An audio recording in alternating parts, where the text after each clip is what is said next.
तो हिंडनबर्ग है वो एज एन ऑर्गेनाइजेशन में क्रेडिबल बिल्कुल नहीं मानता। अमेरिका में उसके ऊपर काफी सवाल उठाए जा चुके हैं, सबको पता है बात है।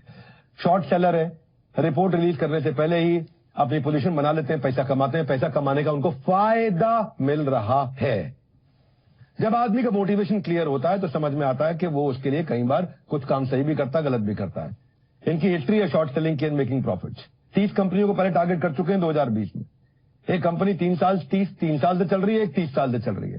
3 साल पुरानी कंपनी ने आके 30 साल पुरानी कंपनी में सवाल उठाया, पूरा देश तैयार हो गया। इनको मालूम था हिंडनबर्ग को कि भारत में बहुत जयचंद बैठे हैं, भारत की इज्जत उतारने का टाइम आएगा, सारे के सारे मिलकर खड़े हो जाएंगे साथ में। मालूम था हिंडनबर्ग को पहले से ही। 30 कंपनियां पहले कर चुके हैं, 15% से ज्यादा उस समय फायदे लेते हैं। दूसरी चीज, हाँ कुछ कमियां है, स्टॉक मैनिपुलेशन हो सकता है, हो ओवर वैल्यूएशन ये पक्का थी, प्राइस टू अर्निंग ज्यादा था। अरे आपको क्या, हमको क्या, सबको पता है, पूरे देश को पता है कि ये कंपनी ओवर वैल्यूड थी। पर जिस प्रकार से इसको घोटाला बताया जा रहा है, ये बेवकूफ मूर्ख लोग बोल रहे हैं, ये घोटाला नहीं है। अरे भाई प्राइस ओवर वैल्यूड था, पीई ज्यादा है, पीई 15, 20, 25, 30 होना चाहिए, इसका पीई भी 250, 300 जा रहा है।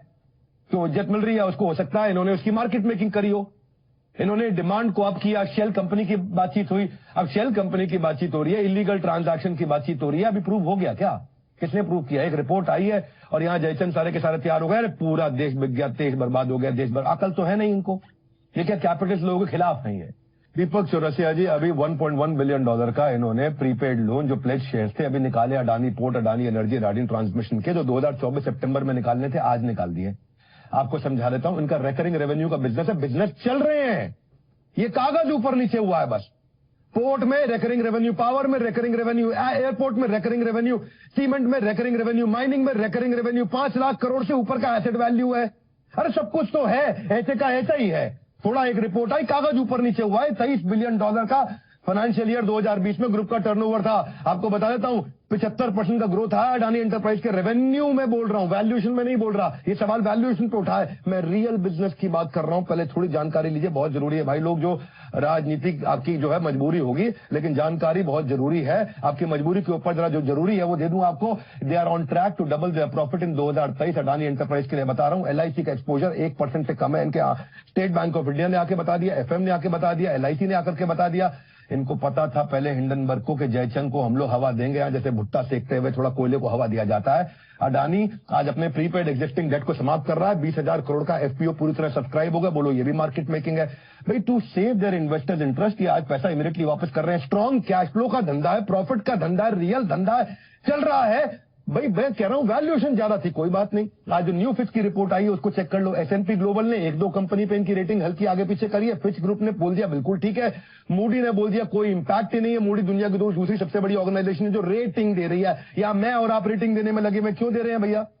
जब ग्लोबल एजेंसी रेटिंग दे रही है, कह रही है कोई दिक्कत नहीं है, कोई चेंज नहीं कर रहे हैं। आपको समझा देता हूं 2 बातें, आप दीपक चौरसिया जी पकड़ लीजिएगा। पहले, अर्निंग अगर इंडस्ट्री स्टैंडर्ड से बेटर है, ये मूडी ने बोला है। इनका कर्जा इंडस्ट्री स्टैंडर्ड से नीचे है, ये मूडीज ने बोला है, मैं नहीं बोल रहा। हाँ, एसबीआई एलआईसी बोल चुके टोटल कर्जा इनका 1,60,000 करोड़ का है, जिसमें इंडिया से केवल 60,000 करोड़ है, 1,10,000 करोड़ बाहर से है। इंडियन बैंक कौन से डूब रहे हैं भैया? कोई नहीं डूब रहे। जब तक तुमको जानकारी नहीं है भैया, जो जरूरी और मजबूरी का अंतर समझ लो। 50% इन्होंने डाउन कर दिया है।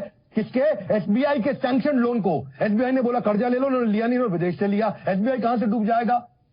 जितनी लैंडिंग अडानी ग्रुप की सारी सेफ है फाइनेंशियल पैरामीटर्स के हिसाब से, आरबीआई के फ्रेमवर्क पे। आरबीआई ने अभी स्टेटमेंट दे दिया है। होम लोन जब लेते हो ना आप, देखो भाई बहुत पैसा कमाते हैं चौरसिया जी, आप बहुत पॉपुलर हो चुके हैं देश दुनिया में।